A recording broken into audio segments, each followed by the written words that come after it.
"I am a patriot," Gino said, "but I cannot love Brindisi or Taranto."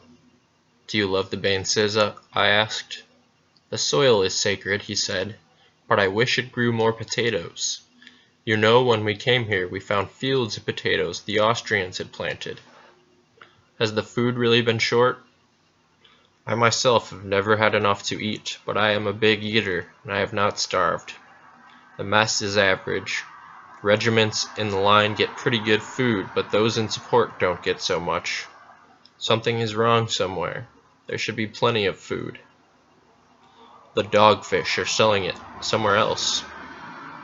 "Yes, they give the battalions in the front line as much as they can, but the ones in back are very short. They have eaten all the Austrians' potatoes and chestnuts from the woods. They ought to feed them better. We are big eaters. I am sure there is plenty of food. It is very bad for the soldiers to be short of food. Have you ever noticed the difference it makes in the way you think?" "Yes," I said. "It can't win a war, but it can lose one." "We won't talk about losing. There is enough talk about losing. What has been done this summer cannot have been done in vain." I did not say anything. I was always embarrassed by the words sacred, glorious, and sacrifice, and the expression in vain. We had heard them, sometimes standing in the rain almost out of earshot, so that only the shouted words came through, and had read them on proclamations that were slapped up by bill posters over other proclamations, now for a long time, and I had seen nothing sacred, and the things that were glorious had no glory, and the sacrifices were like the stockyards at Chicago if nothing was done with the meat except to bury it. There were many words that you could not stand to hear, and finally only the names of places had dignity. Certain numbers were the same way, and certain dates, and these with the names of the places were all you could say, and have them mean anything.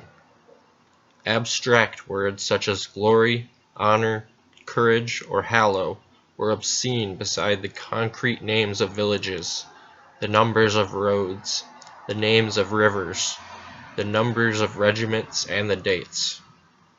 Gino was a patriot, so he said things that separated us sometimes, but he was also a fine boy, and I understood his being a patriot. He was born one. He left with Peduzzi in the car to go back to Gorizia. It stormed all that day. The wind drove down the rain, and everywhere there was standing water and mud. The plaster of the broken houses was gray and wet. Late in the afternoon the rain stopped, and from out number 2 post I saw the bare wet autumn country with clouds over the tops of the hills, and the straw screening over the roads wet and dripping. The sun came out once before it went down and shone on the bare woods beyond the ridge. There were many Austrian guns in the woods on that ridge, but only a few fired. I watched the sudden round puffs of shrapnel smoke in the sky above a broken farmhouse near where the line was. Soft puffs with a yellow-white flash in the center. You saw the flash, then heard the crack, then saw the smoke ball distort and thin in the wind. There were many iron shrapnel balls in the rubble of the houses, and on the road beside the broken house where the post was, but they did not shell near the post that afternoon. We loaded 2 cars and drove down the road that was screened with wet mats, and the last of the sun came through in the breaks between the strips of mattings. Before we were out on the clear road behind the hill, the sun was down. We went on down the clear road, and as it turned a corner into the open and went into the square arched tunnel of matting, the rain started again. The wind rose in the night, and at 3 o'clock in the morning, with the rain coming in sheets, there was a bombardment, and the Croatians came over across the mountain meadows and through patches of woods and into the front line. They fought in the dark, in the rain, and a counterattack of scared men from the second line drove them back. There was much shelling and many rockets in the rain, and machine gun and rifle fire all along the line. They did not come again, and it was quieter, and between the gusts of wind and rain we could hear the sound of a great bombardment far to the north. The wounded were coming into the post. Some were carried on stretchers, some walking, and some were brought on the backs of men that came across the field. They were wet to the skin, and all were scared. We filled 2 cars with stretcher cases as they came up from the cellar of the post, and as I shut the door of the second car and fastened it, I felt the rain on my face turn to snow. The flakes were coming heavy and fast in the rain. When daylight came, the storm was still blowing, but the snow had stopped. It had melted as it fell on the wet ground, and now it was raining again. There was another attack just after daylight, but it was unsuccessful. We expected an attack all day, but it did not come until the sun was going down. The bombardment started to the south below the long, wooded ridge where the Austrian guns were concentrated. We expected a bombardment, but it did not come. It was getting dark. Guns were firing from the field behind the village, and the shells, going away, had a comfortable sound. We heard that the attack to the south had been unsuccessful. They did not attack that night, but we heard that they had broken through to the north. In the night, word came that we were to prepare to retreat. The captain at the post told me this. He had it from the brigade. A little while later he came from the telephone and said it was a lie. The brigade had received orders that the line of the Bain-Sizza should be held no matter what happened. I asked about the breakthrough, and he said that he had heard at the brigade that the Austrians had broken through the 27th Army Corps up toward Caporetto. There had been a great battle in the north all day. If those bastards let them through, we are cooked, he said. It's Germans that are attacking, one of the medical officers said. The word Germans was something to be frightened of. We did not want to have anything to do with the Germans. There are 15 divisions of Germans, the medical officer said. They have broken through, and we will be cut off. At the brigade, they say this line is to be held. They say they have not broken through badly, and that we will hold the line across the mountains from Monte Maggiore. Where do they hear this? From the division. The word that we were to retreat came from the division. We work under the Army Corps, I said, but here I work under you. Naturally, when you tell me to go, I will go, but get the orders straight. The orders are that we stay here. You clear the wounded from here to the clearing station. Sometimes we clear from the clearing station to the field hospitals too, I said. Tell me, I have never seen a retreat. If there is a retreat, how are all the wounded evacuated?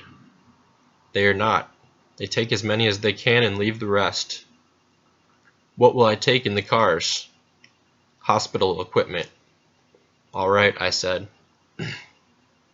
The next night the retreat started. We heard that the Germans and Austrians had broken through in the north and were coming down the mountain valleys towards Cividale and Udine. The retreat was orderly, wet, and sullen.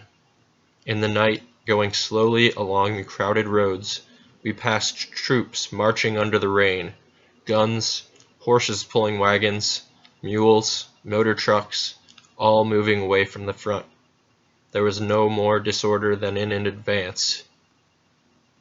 That night we helped empty the field hospitals that had been set up in the least ruined villages of the plateau, taking the wounded down to Plava on the riverbed, and the next day hauled all day in the rain to evacuate the hospitals and clearing station at Plava.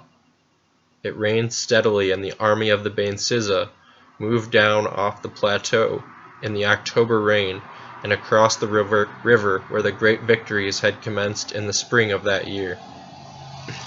We came into Gorizia in the middle of the next day. The rain had stopped, and the town was nearly empty. As we came up the street, they were loading the girls from the soldiers' whorehouse into a truck. There were 7 girls, and they had on their hats and coats and carried small suitcases. 2 of them were crying. Of the others, one smiled at us and put out her tongue and fluttered it up and down. She had thick, full lips and black eyes. I stopped the car and went over and spoke to the matron. The girls from the officer's house had left early that morning, she said. Where were they going? To Conegliano, she said. The truck started. The girl with thick lips put out her tongue again at us. The matron waved. The two girls kept on crying. The others looked interestedly out at the town. I got back in the car. We ought to go with them, Bonello said. That would be a good trip. We'll have a good trip, I said. We'll have a hell of a trip. That's what I mean, I said. We came up the drive to the villa. I'd like to be there when some of those tough babies climb in and try and hop them. You think they will? Sure. Everybody in the Second Army knows that matron. We were outside the villa. They call her the Mother Superior, Bonello said. The girls are new, but everybody knows her. They must have brought them up just before the retreat. They'll have a time. I'll say they'll have a time. I'd like to have a crack at them for nothing. They charge too much at that house anyway. The government gyps us. Take the car out and have the mechanics go over it, I said. Change the oil and check the differential. Fill it up and then get some sleep. Yes, Signor Tenente. The villa was empty. Rinaldi was gone with the hospital. The major was gone taking hospital personnel in the staff car. There was a note on the window for me to fill the cars with the material piled in the hall and to proceed to Pordenone. The mechanics were gone already. I went out back to the garage. The other two cars came in while I was there, and their drivers got down. It was starting to rain again. I'm so sleepy. I went to sleep 3 times coming here from Plava, Piani said. What are we going to do, Tenente? We'll change the oil, grease them, fill them up, then take them around in front and load up the junk they've left. Then do we start? No, we'll sleep for 3 hours. Christ, I'm glad to sleep, Bonello said. I couldn't keep awake driving. How's your car, Amo? I asked. It's all right. Get me a monkey suit and I'll help you with the oil. Don't you do that, Tenente, Amo said. It's nothing to do. You go and pack your things. My things are all packed, I said. I'll go and carry out the stuff that they left for us. Bring the cars around as soon as they're ready. They brought the cars around to the front of the villa and we loaded them with the hospital equipment, which was piled in the hallway. When it was all in, the 3 cars stood in line down the driveway under the trees in the rain. We went inside. Make a fire in the kitchen and dry your things, I said. I don't care about dry clothes, Piani said. I want to sleep. I'm going to sleep on the major's bed, Bonello said. I'm going to sleep where the old man corks off. I don't care where I sleep, Piani said. There are 2 beds in here. I opened the door. I never knew what was in that room, Bonello said. That was old Fish-Face's room, Piani said. You 2 sleep in there, I said. I'll wake you. The Austrians will wake us if you sleep too long, Tenente, Bonello said. I won't oversleep, I said. Where's Amo? He went out in the kitchen. Get to sleep, I said. I'll sleep, Piani said. I've been asleep sitting up all day. The whole top of my head kept coming down over my eyes. Take your boots off, Bonello said. That's old Fish-Face's bed. Fish-Face is nothing to me. Piani lay on the bed, his muddy boots straight out, his head on his arm. I went out to the kitchen. Amo had a fire in the stove and a kettle of water on. I thought I'd start some pasta asciutta, he said. We'll be hungry when we wake up. Aren't you sleepy, Bartolomeo? Not so sleepy. When the water boils, I'll leave it. The fire will go down. You'd better get some sleep, I said. We can eat cheese and monkey meat. This is better, he said. Something hot will be good for those two anarchists. You go to sleep, Tenente. There's a bed in the Major's room. You sleep there. No, I'm going up to my old room. Do you want a drink, Bartolomeo? When we go, Tenente. Now it wouldn't do me any good. If you wake in 3 hours and I haven't called you, wake me, will you? I haven't any watch, Tenente. There's a clock on the wall in the Major's room. All right. I went out then through the dining room and the hall, and up the marble stairs to the room where I lived with Rinaldi. It was raining outside. I went to the window and looked out. It was getting dark, and I saw the 3 cars standing in line under the trees. The trees were dripping in the rain. It was cold, and the drops hung to the branches. I went back to Rinaldi's bed and lay down and let sleep take me. We ate in the kitchen before we started. Amo had a basin of spaghetti with onions and tinned meat chopped up in it. We sat around the table and drank 2 bottles of the wine that had been left in the cellar of the villa. It was dark outside and still raining. Piani sat at the table very sleepy. I like a retreat better than an advance, Bonello said. On a retreat we drink Barbera. We drink it now. Tomorrow maybe we drink rainwater, Amo said. Tomorrow we'll be in Udine. We'll drink champagne. That's where the slackers live. Wake up, Piani. We'll drink champagne tomorrow in Udine. I'm awake, Piani said. He filled his plate with the spaghetti and meat. Couldn't you find tomato sauce, Barto? There wasn't any, Amo said. We'll drink champagne in Udine, Bonello said. He filled his glass with the clear red Barbera. We may drink before Udine, Piani said. Have you eaten enough, Tenente? Amo asked. I've got plenty.